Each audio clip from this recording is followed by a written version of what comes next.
मराठी महाराष्ट्रामध्ये आपल्या सगळ्यांचं स्वागत आहे. मी आष्टीमध्ये आहे आणि राज्यामध्ये गेल्या 10 ते 15 दिवसापासून काही विषय आपल्याला पाहायला मिळतात आणि सभागृहामध्ये याच 2 मुद्द्यांवर किंवा मग अनेक 2-3 मुद्दे आहेत. या मुद्द्यावर फार मोठ्या प्रमाणावर चर्चा झाली आणि या चर्चेमधून फोकसमध्ये असलेले आणि कायम टीव्ही चॅनलच्या आणि सोशल मीडिया प्लॅटफॉर्मच्या फ्रेममध्ये असणारे सुरेश धस माझ्यासोबत आहेत. आणि मध्यंतरीच्या काळामध्ये अनेक कारणं आहेत त्याला त्याच्यामुळे ते चर्चेत होते. त्याकडे जाणार नाही मी. मात्र हे 2-3 जे मुद्दे आहेत आणि सरकार आणि विरोधक या सगळ्या गोष्टी फार चर्चेत राहिल्या मागच्या नागपूरच्या विधानसभा अधिवेशनाच्या काळामध्ये आणि सरकारला घेरण्याचं काम विरोधकांकडून, महाविकास आघाडीच्या कार्यकर्त्यांकडून, आमदारांकडून करण्यात आलं होतं आणि या सगळ्या गोष्टींमुळे महायुती सरकारला काय म्हणतो आपण त्याला बॅकिंग किंवा मग समोर राहून उत्तर देण्याचं काम करणारे आमदार माझ्यासोबत आहेत. अण्णा, सुरेश अण्णा धस. अण्णा, आपलं मराठी महाराष्ट्रामध्ये स्वागत आहे. नमस्ते. आम्हाला तुम्हाला काही गोष्टी तुमच्याकडून जाणून घ्यायच्या आहेत. काही मतदारसंघामधले काही विषय आहेत आणि जिल्ह्यामध्ये आणि राज्यात तुम्ही कायम चर्चेमध्ये राहिलेला आहेत. एकीकडे टीआरपीचा सोर्स म्हणून सुद्धा तुम्ही पाहिले जाता. आमच्या शब्दामध्ये जर सांगायचं झालं तुम्हाला तर राज्यामध्ये चर्चेत येण्यासारखे 2-3 मुद्दे होते आणि या सगळ्या मुद्द्यावरून सरकारला घेरण्याचं काम करण्यात आलं. मात्र तुमच्यामुळं मार्ग काढता आलाय महायुतीला. मग परभणीचं प्रकरण असेल किंवा मग बीडच्या मसाजोगचं प्रकरण असेल, या सगळ्या गोष्टींमुळे तुमच्यामुळे मार्ग काढता आला असं मी म्हणतो. आता तुम्हाला त्याबद्दल काय घ्यायचंय मला नाही माहिती. मात्र तुमच्यामुळे मार्ग काढता आलाय महायुतीला असं माझं म्हणणं आहे. काय तुम्हाला म्हणायचंय याबद्दल? नाही, माझ्यामुळे वगैरे नाही. परंतु एक झालं की या राज्याचे मुख्यमंत्री श्री देवेंद्र फडणवीस साहेब हे मी त्यांना 99 पासून ओळखतो. जी. त्यांचा चेहरा आणि त्यांचा अभ्यास हं. हा खूप मोठा आहे. जी. आणि जे जे विरोधकांनी मला वाटतं प्रश्न उपस्थित केले त्या सगळ्याला समर्पक अशा प्रकारची उत्तरं दिली आणि एक जो फेक नरेटिव्ह जी. विरोधकांकडनं लोकसभेला जो सक्सेस झाला तो संविधानाच्या बाबतीत आणि आता ते परत एवढ्या सपाटून मताने आपटल्याच्या नंतर ते आणखी एक फेक नरेटिव्ह प्रस्थापित करू इच्छित होते की ईव्हीएमचा. जी. मला एक कळत नाही आणि त्याचं उत्तर मला वाटतं जे मुख्यमंत्र्यांनी कोणत्या तासामध्ये किती वोटिंग झालं, कोणत्या याच्यात काय झालं, मतदान कसं झालं आणि या महाराष्ट्रामधलं मी सुद्धा 99 पासून राजकारणात आहे. फार तर 10-15 जागा, 10-5 जागा एवढंच अंतर राहिलेलं होतं आणि यावेळेस मात्र एक तर भविष्यामध्ये राज्याचा मुख्यमंत्री कोण असावा तर तो आता जे उत्तर दिलंय जनतेने त्याच्यामध्ये मला वाटतं की स्पष्टपणे मॅन्डेट लोकांनी दिलं की राज्याचा मुख्यमंत्री हा भारतीय जनता पार्टीचा असावा आणि तोही देवेंद्र फडणवीसच असावा. आणि त्यांनी जे मला वाटतं उत्तर सभागृहामध्ये दिलेलं आहे, मला वाटतं तुम्ही ते कामकाज पाहिलं असेल, नसेल पाहिलं तर परत एकदा मला वाटतं तुम्ही फ्लॅश करावं. आणि त्याच्यामध्ये त्यांनी हा जो फेक नरेटिव्ह पसरवण्याचं काम, मग त्याच्यामध्ये पवार साहेब असतील, उद्धव साहेबांचं सुद्धा स्टेटमेंट आहे एक, ईव्हीएम सरकार की जय हो.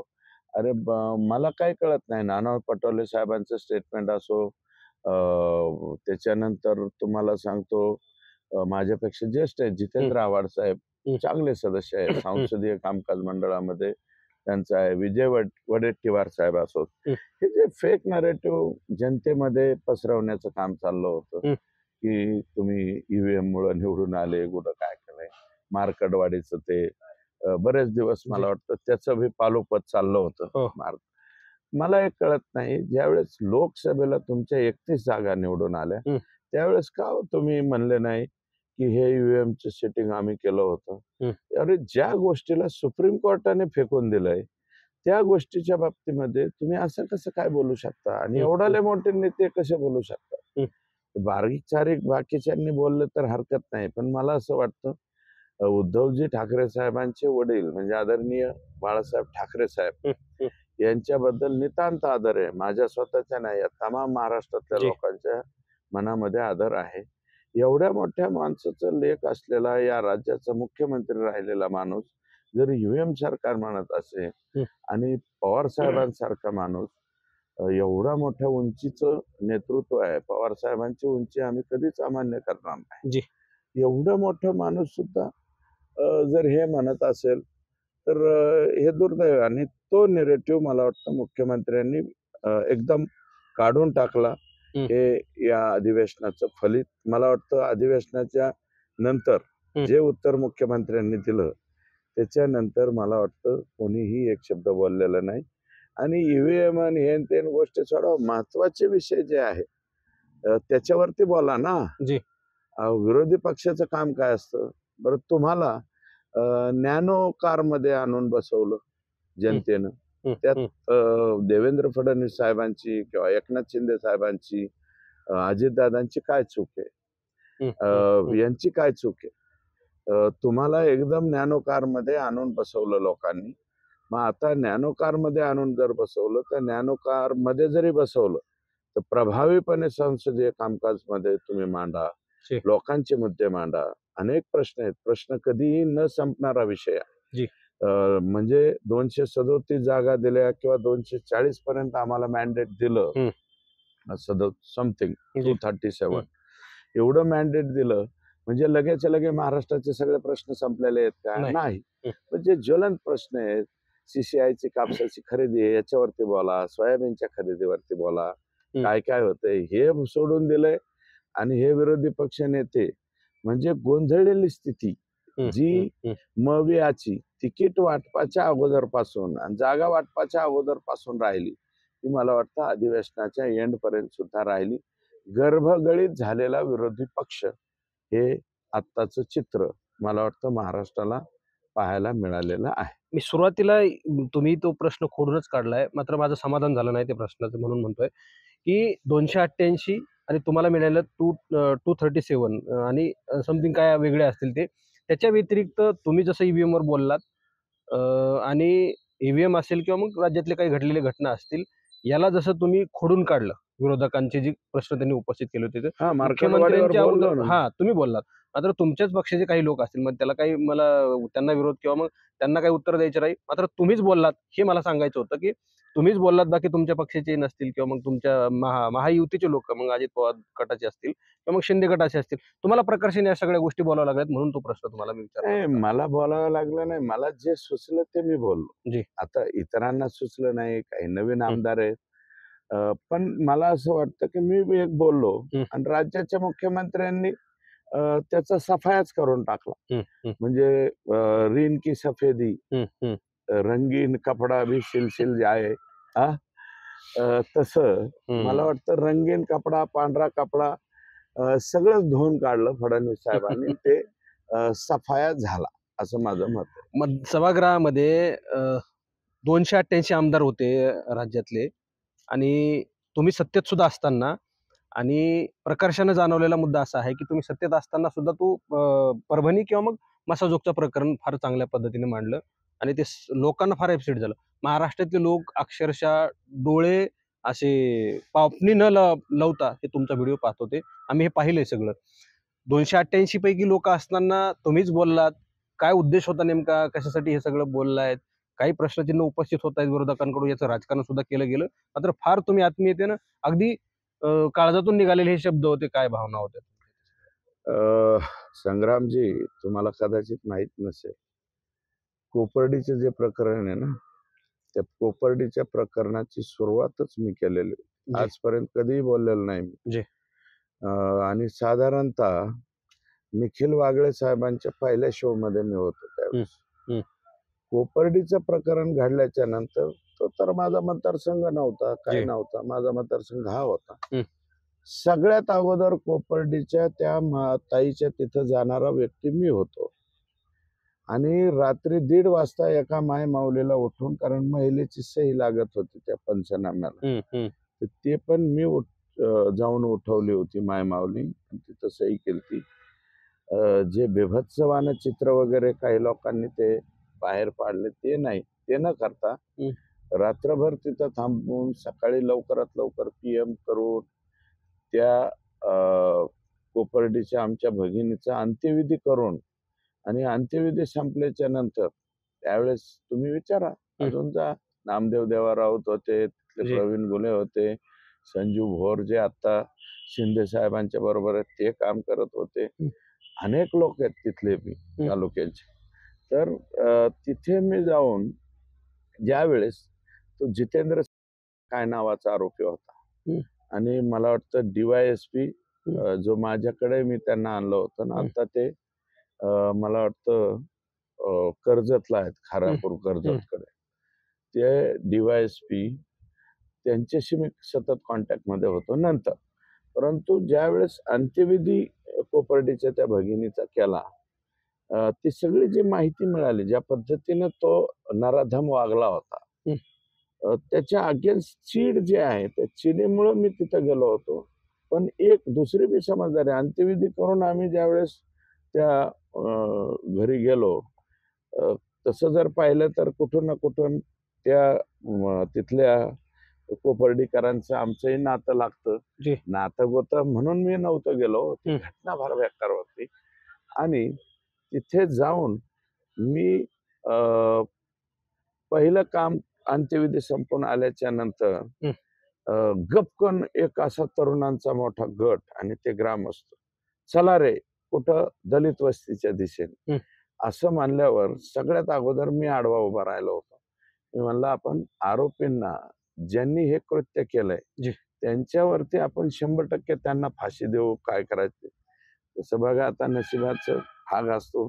ते जितेंद्र सिंगने स्वतःच फाशी लावून घेतली, स्वतःच मरून गेला. हं. हं. ते नियतीचा खेळ असतो. हं.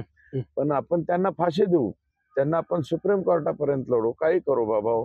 पण आता जर तुम्ही ज्या दलितांनी काहीच नाही केलं, त्यांच्या घरावर गेलात, तर तुम्ही 10-5 माणसं पिटून देणार घरं, जी. माणसं मारणार. हे मारले तर त्या नराधमाच्या आणि तुमच्यात काय फरक आहे? हं. त्या मुलीला न्याय मिळाला पाहिजे. पण हे काय आहे? मी असा आडवा उभा राहिलो. 100% सगळे लोकं थांबले, थांबले. माघारी आले. पुढं मी कधी आज नाही, आजपर्यंत वक्तव्य नाही केलेलं. कोपर्डीच्या घटनेचं श्रेय सुद्धा घेतलं नाही तुम्ही. श्रेय कधी हं. घेतलं नाही. तसंच हे संतोषला ज्या पद्धतीने मारलंय ना, ती पद्धत अतिशय भयानक आहे. काँग्रेसच्या काळातलं घडलेलं तंदूरकांड असेल, आत्ता घडलेला तो आफताब का काय, हं. इथली मुलगी नेली दिल्लीला, हं. हं. तिचे तुकडे केले, जी. कुठं माशाला खाऊ घातले, हं. कुठं एक त्याच्यापेक्षा काय कमी आहे या घटनेमध्ये? बिलकुल खरं आहे. हे मी नाही म्हणलं. मेडिकल रिपोर्ट 18 पानी पाहिला असेल ना तुम्ही. अरे, तुम्ही 300 350 ठोके एखाद्या माणसाला टाकता मग. 300 पर्यंत ठोका गेला. 56 ठिकाणी त्याला इजा झालेली आहे. पण त्या एकाच 56 ठिकाणी 5-5 वेळा मारलाय. म्हणजे 56 मल्टिप्लाइड बाय 5. इतक्या वेळा मारलं. 4 तास तुम्ही त्याला मारलं. कोणत्या नियमात बसतं? निकषात. हं.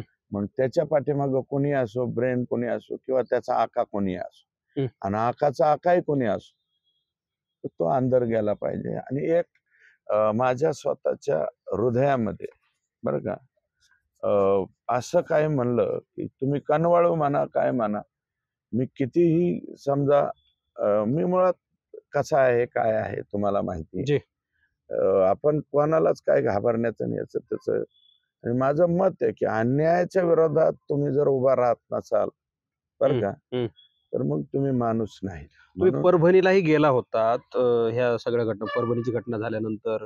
म्हणजे मला वारंवार तेच प्रश्न विचारावे लागतात तुम्हाला, की तुम्ही बोलताना उल्लेख केला, की मतदारसंघ कोपर्डी माझा नव्हता. मात्र तिथं मी गेलो होतो. परभणीचा तुमचा काही संबंध येत नाही. जिल्हा बदलून येतो थेट. आणि ह्या सगळ्या गोष्टींमुळं असं असताना तुम्ही त्या ठिकाणी गेलात. तुम्ही परभणीचा क्वेश्चन मला विचारला. तर हं. हं. त्याचं कारण असं आहे, की अ, जे विजय वाकोडे हं. त्यांना बाबा म्हणायचे. हं. तर परभणीचा मी 18 महिने पालकमंत्री राहिलेलो जी. आहे. आणि अ, विजय वाकोडे बाबा हे दलित समाजाचे अतिशय मोठे नेते होते. त्यांचा व्यक्तिगत माझा संबंध होता. आणि सोमनाथ सूर्यवंशी या मुलाचा मृत्यू त्या ठिकाणी झाला. तर माझं आता मी इकडे गडबडीत होतो. नंतर सेशन सुरू झालं. मग मला जाणं येणं शक्य नव्हतं.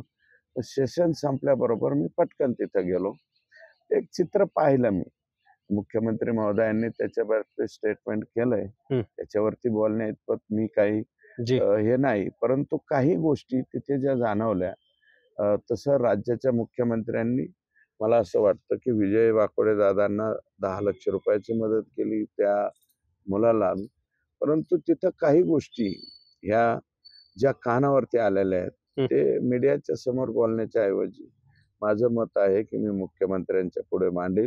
जी. आणि तिथल्या लोकांनी अपेक्षा व्यक्त केली, की तुम्ही मुख्यमंत्र्यांना इथे बोलवा. मी साहेबांच्या कानावर ती बाब घातली. तिथले लोक उत्सुक आहेत. दलित समाजाचे लोकही इच्छुक आहेत, की हं. सीएम साहेबांनी आमच्याकडे यावं. हं. माझ्याबरोबर तिथं माजी महापौर होते, ते बी दलित समाजाचे आहेत. जी. त्यांचा माझा चांगला परिचय आहे. सुरेश दादा देशमुख साहेब, ते MLC राहिलेले आहेत पाठीमागं. व काँग्रेस पक्षाचे आहेत ते. हं. पण याच्यात कसलं काँग्रेस आणि कोण हं, हं, अमुक-तमुक. हं. जायला पाहिजे. आपण गेलो आणि तो सोमनाथच्या मामाकडे गेलो मी जी. रात्रीचं. जी. फार उशीर झालता, तरी गेलो. पण तिथे काही गोष्टी निश्चितपणे ज्या व्यक्तीचं चुकलंय त्याला सस्पेंड केलाय. पण तिथल्या लोकांची भावना अशी होती, की नुसत्या सस्पेन्शनवरती याला ठेवू नका. हं. याला रिमूव्ह फ्रॉम सर्व्हिस करा. जी. तर त्या माणसाला गोरगांड काहीतरी नाव आहे बाबा हो, त्या बोरभांड अधिकाऱ्याचं. असं काहीतरी नाव आहे. काय नाव आहे? गोरभांड असं नाव आहे. गोरबांड. तर तिथे परिस्थिती अशी झालेली आहे, की हा गोरबांडच एसपी असल्यासारखा वागत होता. हं, हं, हं. त्याच्यानंतर विजय वाकोडे साहेबासारख्या माणसानी हे जवळपास सगळं निवळलेलं होतं वातावरण. तरी सुद्धा हे गोरबांड अँड कंपनी कंपनी. ते चुकीचं वागलेले आहेत. सोमनाथच्या बाबतीत सुद्धा काही गोष्टी ज्या सांगितल्या त्या अंगावर काटा आणणाऱ्या आहेत. हं. आणि कोणत्याही व्यक्तीला तुम्ही अरेस्ट केल्याच्या नंतर त्याच्या कुटुंबियांना हं, हं. सांगितलं पाहिजे, की तुमचा पोरगा मी अटक केलाय. तसंही झालं नाही. अशा काही गोष्टी तिथं घडलेल्या आहेत. मी म्हणतो ना, आता ते मी जर काही गोष्टी बोललो मीडियाच्या समोर, हं. संग्रामजी त्याचं लगेच विपर्यस्त होणार आणि कुणीकडेही जाणार. जी. मी एवढंच म्हणेल, की हं. काही चुका ह्या तिथं घडलेल्या आहेत. परंतु त्या लोकांची अपेक्षा अशी आहे, की मुख्यमंत्र्यांनी इथं आलं पाहिजे किंवा आम्हाला 50 जणाला 25 जणाला बोलवा. आमची कैफियत ऐकून घ्या आणि वस्तुस्थिती काय आहे. तिथले जिल्हाधिकारी मला वाटतं, की सक्षम दिसले नाही. जी, जी. त्याच्यानंतर ॲडिशनल एस-पी कडे एस-पीचा चार्ज आहे. हं, हं, हं. आणि हा गोरबांड का काय हाच चालवायचा आणि हा 12 वर्षापासून एकाच इथेच. इथं आहे. हं, हं. 12 वर्ष कसं काय एका कार्यक्षेत्रामध्ये राहतो? म्हणजे जी. एका क्षेत्रामध्ये. 12 वर्ष एक अधिकारी, तो 10 वर्षाच्या वरती किंवा 5 साधारणतः आपण बघतो एका झोनमध्ये जी. एखादा पोलीस अधिकारी हं. त्याचं किती शासन निर्णयाप्रमाणे आहे मला माहिती नाही. हं. पण 10 वर्षाच्या आतच हं. 10 वर्ष तो राहिला नाही पाहिजे. त्या झोनमधून तो दुसरीकडे गेला पाहिजे. म्हणजे त्या परिक्षेत्रामधून. हं, हं. पण हा पठ्ठ 12 वर्ष झालं तिथे. एकाच 6 महिन्यापूर्वी याची बदली झाली. शहाजी म्हणजे उमाप साहेब जे आपल्याकडे अंबाजोगाईला जी. होते, चांगला अधिकारी. हं. शहाजी उमाप साहेबांनी स्वतः सांगितलं होतं, की याला रिलीव्ह करा. जी. पण त्याला रिलीव्ह केलं गेलं समोर आलेली आहे. हं, हं. हे सगळे जे काही कैफियत त्या लोकांनी तिथं मांडलेली आहे आणि ती माझ्या मनाला सुद्धा भावली, की तिथले चांगले माणसं होते ती. सगळी माणसं बिचारे रात्रीचं उठले माझ्यासाठी. मी बघितलं आणि परभणी शहरामध्ये मी 18 महिनेच होतो. परंतु मदत पुनर्वसनकडून म्हणा, काय म्हणा, हं, हं. काम करण्याचा प्रामाणिक प्रयत्न केला तिथं. परंतु आजही जर परभणी शहरात गेलं तर खरोखर त्या शहराकडे बघण्यासारखी आवश्यकता आहे. अ, अ, म्हणजे एखाद्या आदिवासी पाड्यावरचा सुद्धा रस्ता इतका भंगार नसेल. इतके भंगार रस्ते त्या शहरामध्ये कसे काय? असं सुद्धा मनाला कुठंतरी जी. लागलेलं आहे. ही सगळी बाब मी सीएम साहेबांच्या कानावर घालेल आणि सीएम साहेबांना विनंती करणार आहे, की तुम्ही स्वतः तिथे जा साहेब. चला. ते लोकांची इच्छा आहे. अन्यथा आता सीएम साहेबांच्या कार्यबाहुल्यामुळं कारण त्यांना बरंच काही वाढायचं. जी. हे तिकडे बोलवले तरी बी लोकांची येण्याची इच्छा आहे. ते जातील असं मला वाटतं आणि सोमनाथला सुद्धा आजपर्यंत कधी दंगलीमध्ये किंवा दंगल सदृश काय म्हणायचे ते म्हणा, मला कॉन्ट्रोवर्सी होणारं स्टेटमेंट करायचं नाहीये. जे घडलंय ते ज्या चित्रविचित्र माणसाने केलंय, संविधानाचं स्तंभाचं जे काही उद्योग केलेला आहे हा योग्य नाही झालेला. पण ते जे काही माहिती सीएम साहेबाकडे द्यायची, तर ती माहिती सुद्धा मी योग्य पद्धतीने देईन आणि लवकरात लवकर परभणीमध्ये सुद्धा लोकांना न्याय मिळाला पाहिजे. न्याय फक्त पैशाने न्याय मिळणार नाही. साहेबांनी मला वाटतं ते बोलले की थोडीशी फुंकर घालण्याचा प्रयत्न बी आजपर्यंत कधीही असं घडलेलं नाही. आणि हे जे विजय वाकोडे साहेब बाबा होते, त्यांच्या दिशेने सुद्धा एका पाठ्याने मोठाला रॉड फेकून मारला. त्यांची उंची थोडी कमी असल्यामुळे ते वाचले. त्यांच्या पाठीमागे जो मुलगा होता त्याच्या डोक्यात 4 टाके पडले. या काही गोष्टी मला वाटतं साहेबांच्या कानावर गेलेल्या नाहीत, त्या घालू आणि शांतता निश्चितच आता झालेली आहे, पूर्वपदावर येईल. परंतु सोमनाथची जी जखम आहे आणि वाकोडे साहेबांचं सुद्धा अचानकपणे झालेली एक्झिट ही तिथल्या लोकांना लागली असं मला वाटतं. आणि व्यापाऱ्यांचे सुद्धा काही पंचनामे वगैरे झालेत, परंतु व्यापाऱ्यांनाही तिथे मदत करण्याची आवश्यकता आहे. कारण दंगल हे काही ठरवून वगैरे करणं शक्य नसतं. कधी कधी जंप होतो, जर्क होतो. रागा वैतागामध्ये काही चुकीचे एलिमेंट्स असं काही करत असतात. याच्यामध्ये चुकीचे एलिमेंट्स नव्हते असं मला वाटतं. जे काही प्रतिक्रिया उमटलेली आहे तिला काही कारण आहे, हेही साहेबांच्या कानावर घालू आणि व्यापाऱ्यांनाही दिलासा मिळाला पाहिजे. काही लोक जे काही व्हिडिओ वगैरे मला त्यांनी दाखवले ते साहेबांना मी दाखवील आणि त्या लोकांनाही तिथं न्याय मिळाला पाहिजे अशा प्रकारची मानसिकता माझी. काल उपमुख्यमंत्री अजितदादा पवार सुद्धा इकडं ह्याला आले होते बीडला, मसाजोगला. मात्र तिथं काही घोषणाबाजी उलटसुलट चर्चा झाली. पवार साहेब आले होते, त्याच दिवशी ते सुद्धा त्या ठिकाणी आले होते आणि अशी सगळी परिस्थिती होती. आता नव्यानं तिथं पोलीस अधीक्षक आलेले आहेत कॉवत. तुम्ही कधी भेट घेणार आहे? तुम्ही तर कुटुंबियांची भेट घेऊन ते सांत्वनही केलं, काही मागण्याही केल्या. आरोपी 3 पकडायचे राहिलेले आहेत. नव्यानं पोलीस अधीक्षकांची बदली होऊन आता कॉवत आलेले आहेत. तुम्ही कधी भेट घेणार आहे, तर त्यांच्याकडून काय अपेक्षा तुमच्या सगळ्या? साधारणतः उद्या वगैरे जाण्याचा प्रयत्न करणार आहे. मी त्यांच्याशी फोनवरती बोललो फक्त. नवीन अधिकारी आहे, माहिती घेतली. धाराशिवचा आहे मी, MLC राहिलेलो आहे आमदार, लातूरचाही राहिलेला आहे. तेही साहेबांनी उभं केलं होतं म्हणून मी तिथं उभं राहिलो होतो, साहेबांनी आणि पंकजाताई. तिथं साधारणतः माहिती घेतली मी. चांगला कडक अधिकारी आहे. ही मागणीच माझी आहे स्वतःची. मी भेटायला जाईल का नाही मला माहिती नाही, पण निवेदन घेऊन जाईल. परंतु याच्यामध्ये संतोषला न्याय मिळण्याच्या संदर्भात ज्या काही मागण्या केल्या त्यात एक मागणी माझी हीच होती की डायरेक्ट IPS अधिकारी तुम्ही द्या. उद्या त्यांनी SP-नी माझंही नाही ऐकलं तरी चालेल.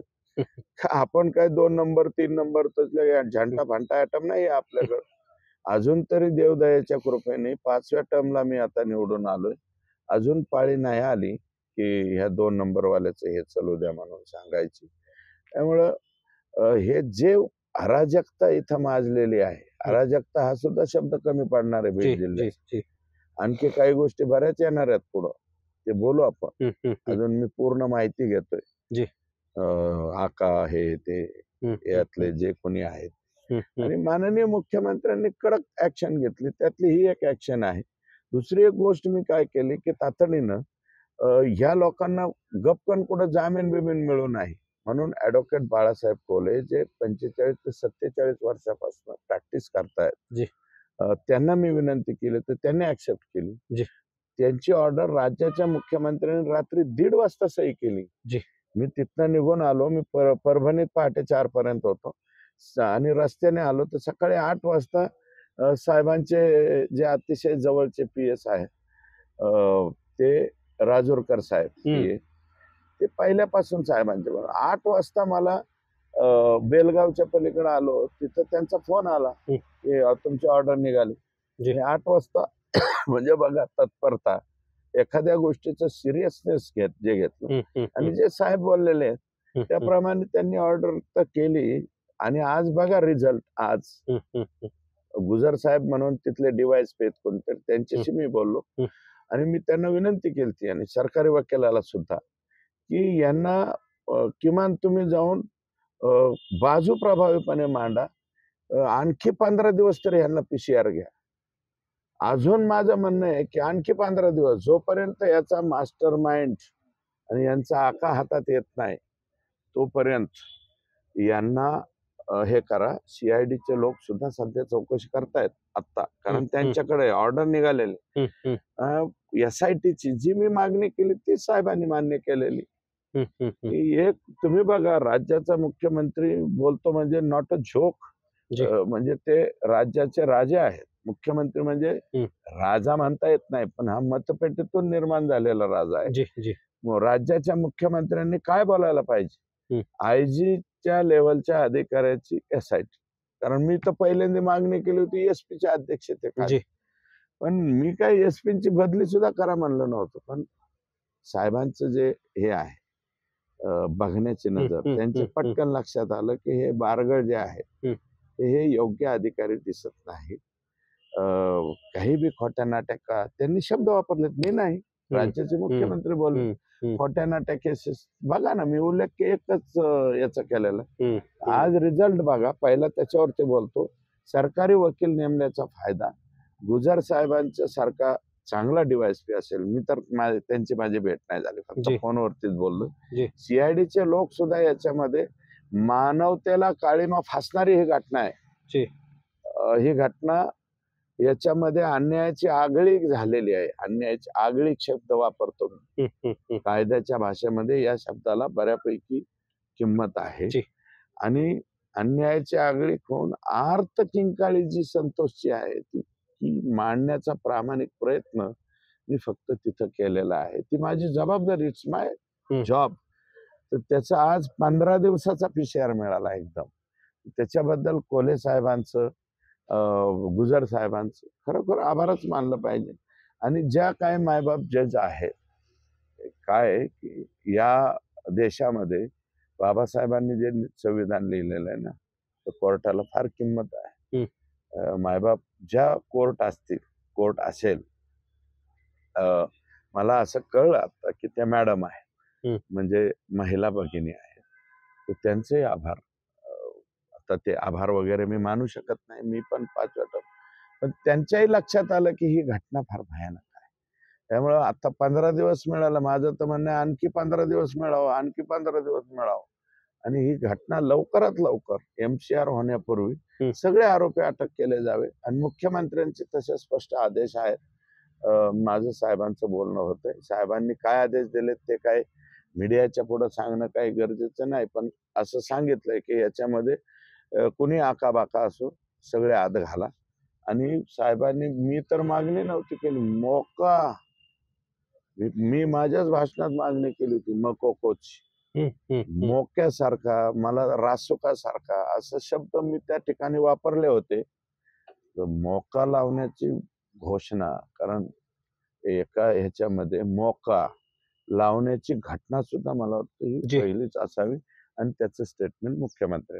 ही सगळी परिस्थिती आपण पाहिली आता. मात्र विरोधकांकडून तुमच्यावरही काही आरोप करण्यात आले की ह्या सगळ्या गोष्टी तुम्ही सत्तेत आहात, तुम्हीच का करत नाहीये, तुम्ही काहीतरी मिळवण्यासाठी ह्या सगळ्या गोष्टी करतायत, ह्या सगळ्या आरोप तुमच्यावर ते सोशल मीडिया चालवतात. आमच्या इथले जे मंत्री महोदय आहेत, 2 मंत्री आहेत, त्यांची सोशल मीडिया, ते कोण लिहितं काय पसरवतं मला माहिती. त्यांनी काय म्हणलं, याला मंत्रिपद नाही मिळालं म्हणून. अरे मला मंत्रिपद देण्याचं, मी पहिल्यापासून म्हणतो मंत्रीसाठी आम्ही करत नाही. मंत्रिपद मिळालं आणि हे असं काय कोणावर आरोप करून किंवा ह्याच्यावर मंत्रिपद मिळालं म्हणलं तर कोणी कोणावर आरोप केले. मी त्याच्यासाठी केलेलंच नाही हो. आणि मला नाही मंत्रिपद मिळालं, ठीक आहे, आता नाही, जर समजा सुदैवानं 2029 मध्ये मला निवडून दिलं, मंत्रिपद देणं हे पार्टीच्या हातात असतं. कोणाला कोणता मग, ठीक आहे, आम्ही त्याच्या लायबल नसतो किंवा लायकीचे नाहीत म्हणून आम्ही मागं राहिलो. बाबा, ज्यांना लायबल समजलंय त्यांना दिलंय, तुम्हाला लकलाप. मंत्रिपदासाठी नाही, संसदीय कामकाज करणं हे माझी जबाबदारी आहे. ही घटना माझ्या मनाला लागलेली, ही कोणाच्या मनाला नाही लागलेली मला सांगा ना. 1% सुद्धा लोकांना कोणी म्हणणार नाही की हे झालेलं आहे ते बरोबर आहे. 99% लोकांना. आणि याचं जात पात धर्म यांचं काय काढू नका. याने तर वाटोळं झालं राव आपलं काय. तुम्ही एक आता चांगला शब्द वापरला इथं, संसदीय कामकाज. म्हणजे तुम्ही सगळे प्रामाणिक आणि म्हणजे व्यापक प्रश्न तुम्ही त्या ठिकाणी मांडलेत मग मतदारसंघामध्ये. मग ते बँक घोटाळा असेल किंवा काही पीक विमा घोटाळा असेल, या सगळ्या गोष्टी फार आत्मीयतेने मांडल्यात आणि कुणीही न मांडलेला मुद्दा त्या ठिकाणी तुमचा होता. मग त्या काही बँक पळून गेलेले असतील, लोकांचे पैसे अडकलेले असतील किंवा पीक विमा काही घोटाळे असतील, या सगळ्या गोष्टी झाल्यात. आता बँक घोटाळ्याबद्दल आणि पीक विम्याबद्दल आता तुमच्याच महायुतीमधले मंत्री आहेत माणिकराव कोकाटे, कृषी मंत्री झालेले आहेत. कशी त्यांना भेट घेणार आहेत ह्या सगळ्या गोष्टीबद्दल आणि मुख्यमंत्र्याकडे कसं मांडणार आहेत हे बँक घोटाळा असेल किंवा नाही, हे जे बँक घोटाळा म्हणतो ना, बँक घोटाळा नाहीये, मल्टी स्टेट कॉपरेटिव्ह घोटाळा आहे. ते ही ज्ञानराधा नावाची बँक म्हणजे मल्टी स्टेट स्वतःची बँक समजत होते ते. मल्टी स्टेट ज्ञानराधा, ते सुरेश कुटे अँड कंपनी. अरे बाबा, आम्ही एवढे वर्ष, हे सुरेश कुटे बाबा एवढा मोठा झालता बाबा, आमदार आम्ही 5-5 टर्मचे, 4 टर्मचा होता, आता 5व्यांदा लोकांनी निवडून. आम्ही त्यांना फोन केला तर ते साधा फोन सुद्धा आमचा घेत नव्हता, एवढा मोठा माणूस झाला. मी तर बाबा त्याला परत फोन नाही केला, 1-2 वेळा ट्राय केलता. परंतु कुठं स्वतःचे घर एवढाले बांधले, पण 3 गाड्या पुढं 3 गाड्या मागं, बॉडीगार्ड हे ते, मॅडम खाली उतरतायत, मॅडम आमचं करतायत. अरे हे करण्याची काय गरज होती तर? एवढी मोठी सुंदर कंपनी चालली होती. तेलाचं तुमचं चांगलं चाललं होतं ना, ऑइल. 200-300 कोटीची प्रॉपर्टी असेल ती 600 कोटीला तुम्ही घेतली. जनतेचा पैसा. जनतेचा पैसा. आणि काय आमिष दाखवली 16%. अहो मल्टीस्टेट, माझी पण एक स्वतःची मल्टीस्टेट आहे. माझी म्हणजे माझ्या बापाची नाही ती. मी पण परवानगी आणलेली. तिच्याही बऱ्यापैकी ठेव येते. पण आम्ही बँकेचा, रिझर्व्ह बँकेचा रेपो रेट कमी जास्त झाला की आम्ही लगेच इकडं 25% दर कमी बँकेप्रमाणे चालवतो आम्ही. चाललं पाहिजे. नामदेवराव राऊत आहे. मी स्वतः त्याच्यात मुख्य प्रवर्तक होतो. काही दिवस चेअरमन राहिलो. पण मी पटकन त्याच्यातनं बाजूला निघालो. म्हणलं आपण राजकारणी आहोत. काय आपल्याला मन राहत नाही. एखादं कोणी इवाळलं, काही झालं ना, आपण त्याला कर्ज दिलं आणि त्याने परत नाही भरलं तर आईलं की नको बाबा उद्योग. म्हणून मी काय तिथं राहिलो नाही. माझी मिसेस होती, ती पण बाजूला निघाली. आता व्यवस्थित संचालक मंडळ आहे आणि प्रचंड म्हणजे 100-150 कोटीच्या वरती आमचं टर्नओव्हर आहे. पण आम्ही असलं काही उद्योग करत नाही जे 16% व्याजाने. बँकेप्रमाणे व्याजदर. आणि बाकी कोणाला मोठाले कर्ज द्यायचे नाही. 50,000, 1 लाख, 2 लाखापर्यंतच कर्ज द्यायचं. गोल्ड लोनच जास्तीचं द्यायचं. आता या बँकेच्या घोटाळ्यापासून तुम्ही कसं मिळून देण्यासाठी प्रयत्न करणार आहेत लोकांनी? फार मी लोकांची याच्या ओरड आहे आणि बाबतीमध्ये चीड आहे राज्याच्या लोकांना. मुख्यमंत्र्यांशी बोललो. राज्याचे उपमुख्यमंत्र्यांशी बोललो. तर अजितदादांनी पुढच्या आठवड्यामध्ये बैठक लावण्याचा मला शब्द दिलाय. त्यांनी माझ्या पत्रावरती ते सचिन उबाळे का काय, नितीन पोरगा, सचिन उबाळे म्हणून पोरगा आहे, तो पळपळ करत होता. त्यांनी मला निवेदन दिलं होतं. त्याच्यावरती अजितदादांनी इन्व्हेस्टमेंट बी केली आणि बैठक लावली. याच्यामध्ये काय आहे की रजिस्ट्रेशन राज्याचं नाही, परंतु एक ऍक्ट हा सुरुवातीला झालेला जो ऍक्ट आहे, हे कशामुळे लोक तिकडे पळाली की ह्या पतसंस्था राज्याच्या रजिस्ट्रेशनच्या घोटाळ्यामुळे बदनाम झाल्या. आणि मग हा एक सुलभ मार्ग काढला. त्यावेळेस मला वाटतं पवार साहेब या खात्यात, म्हणजे त्यांनी काही दुर्हेतूने केलं नाही, परंतु मल्टीस्टेट 2-3 राज्याचं एक रजिस्ट्रेशन आणि त्याला परवानगी देऊन टाकली. त्याचा गैरफायदा ह्या लोकांनी घेतला. हे जिजाऊ काय काय ते नाव बी माझ्या ध्यानात राहत नाही. पण ह्या लोकांनी जे केलंय, ह्या 5,500 कोटीपैकी 3,700 कोटी फक्त आणि फक्त हे याचे ज्ञानराधाचे हे चुकीचे व्यवहार केल्यामुळं स्वतःचे उगाच शेखे मिरवायची. संग्रामचे मी 5 टर्मचा आमदार आहे. मी अजून साधेच कपडे घालतो. माझ्या अंगावर कधी झागा भागा तसलं काय बघितलंय का? आहे का आमच्या कोट बोटात वगैरे, काही? जॅकेट वगैरे. नाही नाही, हे आहे का काही आमच्या गळ्यात? अरे साधे अत्यंत पंचायत सामान्यपणे. हां. समितीचे सभापती झाले तरी बी हे ब्रासलेट घाला, येऊ करा तेव्हा. हे असलं मला वाटतं काही कोणी करू नाही. हे जे चुकीचं वागले सुरेश कुटे आणि त्यांची कंपनी, त्याचा फटका जो आहे तो गोरगरिबाला बसलाय. 26 लोकांचे मृत्यू झालेत. एका मुलाने बिंदुसारात उडी मारून जी. जीव दिला. हं, हं. ह्याच्या बाबतीत आता काही ना काही करण्याची गरज आहे. कदाचित याच्यामध्ये अमित शहा साहेबांकडे जावं लागेल. हं, हं. शारदा चिटफंड घोटाळा जसं ते जी, जी. त्याला कायदा लागू केला, हं. तसं याच्या बाबतीत सुद्धा काही ना काही निर्णय करावा लागेल. यांच्या जप्त झालेल्या, कारण ईडीची चौकशी झाली, हं. आयोडम. हं. बीड जिल्ह्यामध्ये फार घाण प्रकार झाले. काय काय लोकांनी व्हेंडर गाडी का फंडर गाडी, काय कोणती गाडी मला माहित नाही हं, भाऊ, हं. त्या गाड्या सुद्धा यांच्याकडून घेतल्या. एसीबीने रेड मारली. एक कोण पठ्य आहे अधिकारी, मला त्याचं नाव नाही आठवत, 1 कोटी रुपये सापडले त्याच्याकडे. हं. 1.25 कोटी, 1 हो. कोटी. कोण होता ते पठ्य? हं. अरे अरे 1 आणि 1.25 कोटी तुमच्या घरात सापडत आहेत, म्हणजे पोलीस की राहिली का?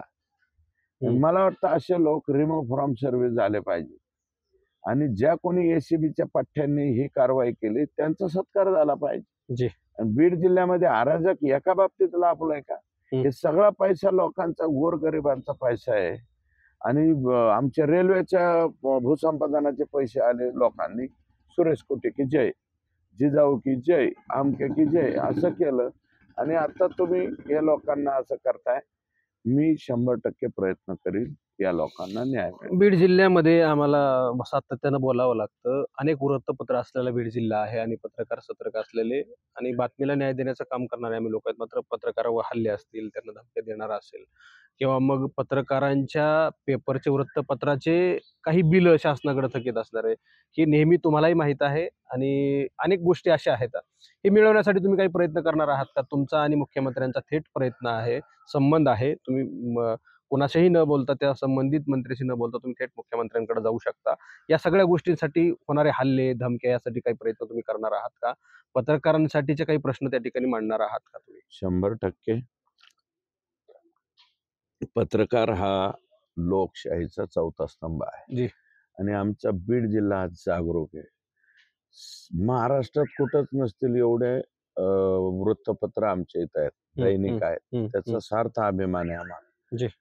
कुणी काही वेडवाकडं बोलत असेल, मी तसे शब्द वापरणार नाही. परंतु वरपे दादा, आमचे नारायणराव क्षीरसागर, आणि जेवढे बाळशास्त्री जांभेकरांना मानणारे लोक आहेत, जी. हे आमचे म्हणजे ते खिळे ठोकून जे बातम्या करायचे, हो, हे हो, हाताने हो. पेपर वाटलेले लोक आहेत. जी. आणि यांनी चळवळी उभा केलेल्या आहेत. आमची रेल्वेच्या बाबतीतलं सगळ्यात अगोदर काम कोणी केलं असेल तर ते नारायणराव क्षीरसागर. नामदेवराव. सॉरी, नारायणराव आले. नारायणराव आमच्या इथले होते. हं. नामदेवराव क्षीरसागर हं. यांनी केलेलं आहे. वरपे दादांनी हाताने पेपर वाटलेले आम्ही बघितले. जी.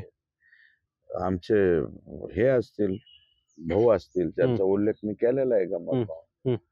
हे फार आमच्या इथं तसं म्हणजे खाण आहे ही.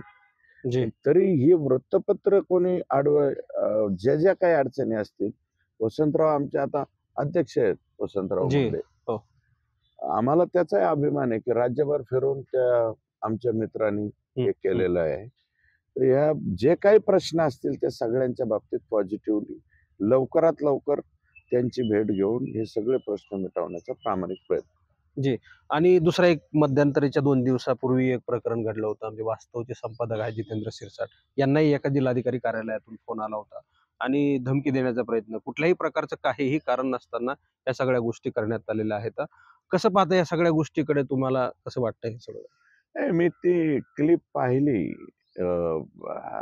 जितेंद्र माझा मित्र आहे, मित्रच म्हणतो. माझ्यापेक्षा वय कमी असल्यामुळे आरतुरही बोलतो. जी. तेवढा मला वाटतं नैतिक अधिकार आहे मला जी. बोलण्याचा. बिचारा प्रत्येकाचं चांगल्या प्रकारचं प्रेझेंटेशन करण्याचा प्रयत्न करतो. जी. माझं ऊसतोडीच्या वेळेस त्यांनी खूप चांगलं प्रेझेंटेशन केलं होतं. जी. अनेक नेत्यांचं केलं. बाळासाहेब आजबे आता पराभूत झालेत, परंतु त्यांचंही प्रेझेंटेशन करण्याचा प्रयत्न केला. आणखी शेवटी काय आहे की वृत्तपत्र हा त्याचा व्यवसाय आहे. हं. तो प्रत्येकाचं स्तुती करणं, हे करणं त्याचं काम आहे. हं. प्रसंगी आडवं तिडवं लिहिणंही काम आहे. हं. हं. पण जी भाषा त्या आघाव नावाच्या मॅडम आहे कोणतरी, हं. त्यांनी एका पत्रकाराला, जितेंद्र नाही, हं. ही सगळ्या पत्रकारांना भाषा झाली. जी. तर मी सीएम साहेबांना विनंती करणार आहे की बदलीचा अधिनियम 2005 मला वाटतं विलासराव देशमुख साहेब असताना जी. झाला. हं. तत्कालीन ती गरज होती. हं. परंतु या बदलीचा अधिनियम जो झालेला आहे याच्यामध्ये सुद्धा संशोधन होण्याची गरज आहे. जी.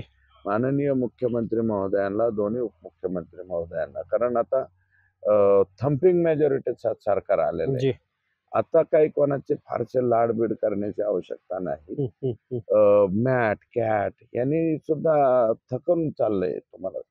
मी काही कर्मचाऱ्यांच्या किंवा अधिकाऱ्यांच्या विरोधातला आहे म्हणून मी बोलत नाही. जी. परंतु या कायद्यांचा सुद्धा गैरवापर करणारे लोक आहेत. जी. आणि जी भाषा त्या आगाव मॅडम बोलतायत ती माझी भगिनी चुकली, परंतु ती बोलताना त्यांचा जो अँगल आहे जी. फार चुकीचा आहे असं मला वाटतं. हं. हं. हं. म्हणून मी हे वक्तव्य मोठं करणं हे माझ्या दृष्टीने, पण मला जे कळतं, कारण आता मी पण सिनियर मोस्ट हं. हं. MLA आहे असं मला वाटतं. हं. मला हं. वाटतं बरं का, मला वाटतं नाही, 5व्या टर्मला लोकांनी मला निवडून दिलंय.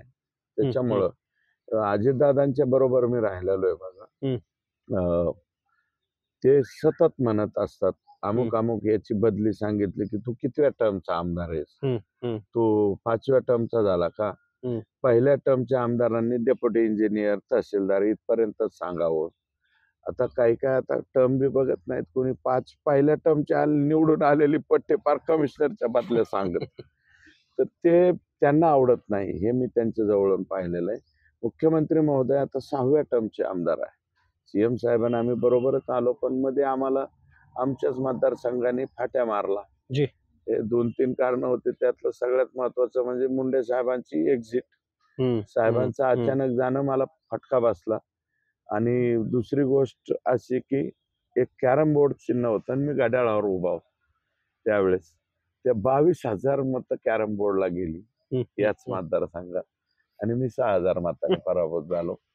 होऊ द्या, लोकांनी केलं मान्य, म्हणून मी 5व्या टर्मचा म्हणजे मी रिव्हर्स टाकला, मागे सरकलो. तसं राज्याचे मुख्यमंत्री 6व्या टर्मचे आणि एक सलग एकाच मतदारसंघात निवडून येत आहेत आणि अधिकच्या मताने येत आहेत. त्यामुळं आता आम्ही सिनियर मोस्ट या ठिकाणी झालो. या बाबतीत बोलू शकतो मुख्यमंत्री महोदयांना, उपमुख्यमंत्री महोदयांना, ज्या मंत्री सगळे झालेले आहेत त्यांना बी, की जे गैरफायदा घेत आहेत ह्या कायद्यातला, यातल्या काही तरतुदी थोड्याशा कमी जास्त केल्या पाहिजे. काही लोकांची फार मगरुरी वाढलेली आहे इथं. आणि 3 वर्ष एकदा माझी बदली झाली, आता मला भीतीच नाही, मग वरबाडा काही बी, अशी सुद्धा मानसिकता झालेली आहे. याच्यामुळे जनता त्रस्त झालेली. तर याच्या बाबतीत मी लक्ष घातलं पाहिजे. काही कंत्राटी लोक आलेत, म्हणजे हे आपल्या बापाचंच आहे अशा पद्धतीने मनरेगामध्ये सुद्धा काही लोक वागलेले आहेत. ते सगळे उदाहरणं मी साहेबांच्या पुढे मांडील, दोन्ही उपमुख्यमंत्र्यांच्या पुढे मांडील आणि याला कुठंतरी छाप बसला पाहिजे. आता खरं तर जी भाषा वापरलेली आहे इथल्या कलेक्टरांनी, आता कलेक्टर नाहीयेत तिथं, ते मसुरीला ट्रेनिंगला गेलेत, पण जे चार्ज कलेक्टर आहेत त्यांनी आतापर्यंत मला वाटतं सस्पेन्शनची नोटीस द्यायला पाहिजे होती त्या लेडीला. दिली नाही. मी गंमत बघतोय. इतकं निवांतपणे चाललेलं असेल तर मग अवघड आहे असं मला वाटतं. किमान नोटीस तरी, सस्पेन्शन करा असं मी म्हणणार नाही. नियमाने हा अवमान आहे त्या पत्रकाराचा. तो लोकशाहीचा 4था स्तंभ आहे, त्याचा अवमान आहे. आणि पत्रकारांच्या बाबतीत असं वागू नये मला वाटतं अधिकारी कर्मचारी. म्हणूनच आम्ही इथं गौण खनिज विभागामध्ये किंवा मग इतर काही गोष्टीमध्ये तुम्ही जसं म्हणलात तसं अनेक काही गोष्टी तफावत येत आहेत, त्रस्त आहेत लोक या सगळ्या गोष्टीमधूनच हा प्रश्न तुम्हाला त्या ठिकाणी विचारला होता. खूप खूप आभार. दुसरा शेवटचा प्रश्न आहे की तुम्ही सभागृहात आल्यानंतर आणि संपूर्ण राज्यात गेल्यानंतर फार चर्चेला जाणारा विषय होता आणि तुमच्याकडे काही लोक येत होते, तुम्ही हारतुरे किंवा मग तुमच्या शुभेच्छा ज्या आहेत ते स्वीकारलेल्या नाहीत. काय नेमकं कारण होतं, कसं तुम्हाला नाही, हे बघा, घेतले असतील अगोदर निवडून आल्याला, पण ही घटना घडल्यापासून शक्यतो मी ट्राय केलेला आहे की संतोष देशमुख यांची जी हत्या क्रूएल पद्धतीने झालेली आहे, अमानवी झालेली. मी काळीमा फासणारी म्हणलेलं आहे. जी. मी एक निर्णय केलाय आजपासून, म्हणजे आधी बी आजही मी कुठं घेतलं नाही. मी लोणीला गेलतो, पहिलं लोणी ह्या गावाला गेलो, तिथे एक प्रतिष्ठापना होती. मी पुढची या संतोष देशमुखच्या आरोप म्हणजे ज्या हे घृणास्पद कृत्य केलेलं आहे, या आरोपींना फाशी होईपर्यंत आता सत्कार स्वीकारणार नाही. इथून पुढे कोणीही मला हारतोऱ्या काही आणू नाही, काही संबंध नाही. आणलं तर फक्त पुस्तक स्वीकारेल, आणि जे पुस्तकं जमा होतील ते संतोष देशमुखच्या नावाने विविध लायब्ररीला, शाळेला वाटून टाक. मला कोणीही सत्कार आणू नये अशा प्रकारची माझी विनंती राहील, आणि मी सत्कार स्वीकारणार नाही. ज्या दिवशी या लोकांना फाशी होईल त्या दिवशी, आणि म्हणजे फक्त सेशन कोर्टात नाही, शेवट, अगदी शेवट सुप्रीम कोर्टापर्यंत, तोपर्यंत सत्कार मी स्वीकारणार नाही. म्हणजे या तुमच्या निर्णयाचा मी असा निष्कर्ष काढतो की लवकरच निर्णय लागणार आहे या सगळ्या केसचा. नाही, फास्ट ट्रॅक वरती कोर्टचं केस चालू आहे ना आता. सीएम साहेबांनी स्वतः म्हणले ना, राज्याच्या मुख्यमंत्र्यांनी, की आम्ही क्विक चालू, दीड वर्ष लागेल सेशनचा निकाल लागायला. मी म्हणत नाही फास्ट होईल. अफजल गुरुला फाशी द्यायला सुद्धा फार कालावधी लावला या देशामध्ये. एका राजकीय फायद्यासाठी मग काँग्रेस पक्षाने त्याला गपकन अचानक हे दिली. नाहीतर अफजल गुरुच्या फाशीवरून एकदा ठाणे महापालिका आणि मुंबई महापालिका सुद्धा बाळासाहेब ठाकरे साहेबांनी स्टेटमेंट केलं तर गपकन हे झाली होती. तर हे लोकांना फाशी होईपर्यंत सत्कार घ्यायचा नाही. कशाला पुढाऱ्यांनी हारतोरं घ्यावी, आणि आम्ही गेले की फटाके वाजवा आणि हे वाजवा. अरे हे कोण करतं? ज्यांना काही स्वार्थ असतो ते हे फटाकडे वाजवणार, यांच्यामुळे काय मत मिळतात का? ते दाखवायसाठी हे प्रमोशन मला वाटतं पुढाऱ्यांनी बंद करावे, बरं का. याचा काय उपयोग नाही. तुम्हाला निवडून दिलंय ना, लोकांची कामं करा रात्रंदिवस, जेवढा न्याय मायबाप मतदार राजाला देता येईल तेवढा देण्याचा प्रयत्न करावा. हे फुगेऱ्या जहागिऱ्या हे आणण्याचं काम आता बंद करावेत असं मला वाटतं. आणि इथून पुढे फार लोकही कोणाला बी जमणार नाहीत मला वाटतं. खूप मुलाखतीबद्दल, आणि या मुलाखतीचा सारांश फक्त 3च मुद्द्यांवर मी संपवून टाकेल. शेवटचा एक मुद्दा होता हार तुरे न स्वीकारण्याचा.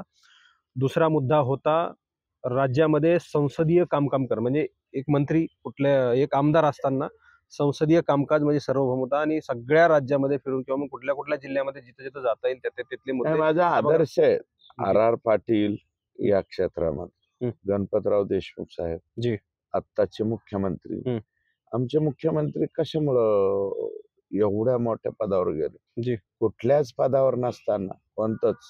मी तरी राज्यमंत्री झालेलो 18 महिने. पवार साहेबांनी आणि अजितदादांनी त्यावेळेस मला संधी दिली होती. माझ्या अगोदर प्रकाश दादा होते. पण कुठल्याच मंत्री पदावर नसताना राज्याचे डायरेक्ट मुख्यमंत्री झालेले कोण व्यक्ती? कशाच्या जेवर झाले? संसदीय कामकाजामध्ये एवढं उत्तुंग शिखर मला वाटतं देवेंद्रजींनी जे गाठलं ते कोणालाच आलं नाही. आर तर फाटकाच होता, त्याच्यावर काय होत? आम्ही बी तसलेच आहेत, काय हमरे पास. परंतु मला असं वाटतं संधी मिळाली, तिचं सोनं. साहेबांनी नाही संधी दिली, माझ्या पार्टीने नाही संधी दिली, वर अडचण बी आली असेल. आणि हे अनादिकालापासून चालू आलेलं आहे. तुम्ही राज्याचे मुख्यमंत्री जे असतील त्यांना आडवं तिडवं करायला जाऊ द्या बाबा, त्याच्यावर बोलत नाही, पुन्हा वादाचा विषय होईल, मी ते बोलत नाही. पण संसदीय कामकाज मला मन लावून करायचंय, हे मी माझं ठरवलंय, आणि मी अगोदरही करत होतो. पण मधल्या दरम्यानच्या कालावधीत माझ्या बाबतीत काही वेगवेगळ्या घटना घडलेल्या आहेत. 4ला मी निवडून आलो कमळावर, पण राहिलो नाही माझ्या काही अडचणीमुळं. आणि मी त्यावेळेस सांगून साहेबांना, कारण त्यावेळेस मी जर नसतो गेलो तर माझी सीना मेकरी झाली नसती. हे 5.68 TMC जे मिळालेलं आहे हे आमच्या वाट्याला मिळालं नसतं. फक्त 2च TMC दाखवलं होतं. त्यावेळेस मला गरज होती माझ्या मतदारसंघासाठी, मी केलं. हं, हं, हं. आणि परत पुन्हा सीएम साहेब म्हणले. मी 2.5 वर्षाच्या नंतर गेलोय भाजपकडं. जी. साहेब तर मुख्यमंत्री 14ला झाले. हं, हं, हं. मला वाटतं वसंतराव नाईक साहेबांच्या नंतर हं. एक सलग 5 वर्ष मुख्यमंत्रीपद त्यांचं झालं. जी. परत 19ला त्यांनाच मुख्यमंत्री या दिशेने, जनादेश हं, या दिशेने दिला होता. हं, हं, हं, हं, हं. पण त्यावेळेस मला वाटतं उद्धवजी साहेबांनी तो आमचा जनादेश पळवला आणि पंजा आणि राष्ट्रवादीचे ते नादी लागले. बाळासाहेब ठाकरे साहेब म्हणाले होते, की ज्या दिवशी मी काँग्रेस बरोबर जाईल जाण्याची त्या वेळ येईल. दिवशी मी माझं दुकान बंद करून घेईन. तर आता मला वाटतं उद्धवजींचं दुकान जनतेनं जवळपास फार कमी केलं. दुकानाचा जो आकार होता ना, मला एवढी पात्रता मी समजत नाही उद्धवजींच्या वरती टीका जी, करण्याची. जी. टीका नाही करत मी. पण उद्धवजींचा पक्ष, बाळासाहेबांचा पक्ष हा वाईड हे असणारा पक्ष होता. तो आता फार नॅनो लिमिटेड झाला. 20 जागेवरती आला. बाळासाहेब ठाकरे साहेबांनी शून्यातून निर्माण केलेला हा पक्ष त्यांनी खाली आणला. त्या हिंदुत्ववादी वोटरला 100% एकनाथ शिंदे पटलेले आहे. एकनाथ शिंदे साहेबांच्या बाजूने मतदान झालंय. मुंबईमधलं झालंय आणि ठाण्यात तर वन साइडच वडलं त्यांनी. जी. भाजप सेनेलाच मतदान दिलेलं. खूप खूप आभार अण्णा दिलेल्या मुलाखतीबद्दल. आणि हा सगळा विषय होता. सगळ्या ही जी परिस्थिती अशी आपण पाहिलेली आहे, की कशी परिस्थिती होती मतदारसंघामध्ये, जिल्ह्यामध्ये, आणि कशा प्रकारे मी सगळं मांडलेलं आहे सभागृहामध्ये. आणि 2 आदर्श त्यांनी सांगितलं आणि त्याच धर्तीवर मी पुढे जाणार आहे असं सांगितलं. गणपतराव देशमुख आणि दुसरे आर. पाटील. संसदीय साहेब. कामकाज साहेब. ह्या सगळ्या गोष्टी त्यांनी मांडलेल्या आहेत आणि याच धर्तीवर मी काम करणार आहे असं सांगितलं. देशमुखांच्या मारेकऱ्यांना जोपर्यंत सजा मिळणार नाही तोपर्यंत हारतुरे स्वीकारणार नाही आणि परभणीला सुद्धा मुख्यमंत्र्यांना घेऊन जाणार आहे असं सुद्धा या ठिकाणी आश्वासन त्यांनी दिलेलं आहे. कॅमेरा पर्सन सह मी संग्राम धनवे, मराठी महाराष्ट्र न्यूज, आष्टी.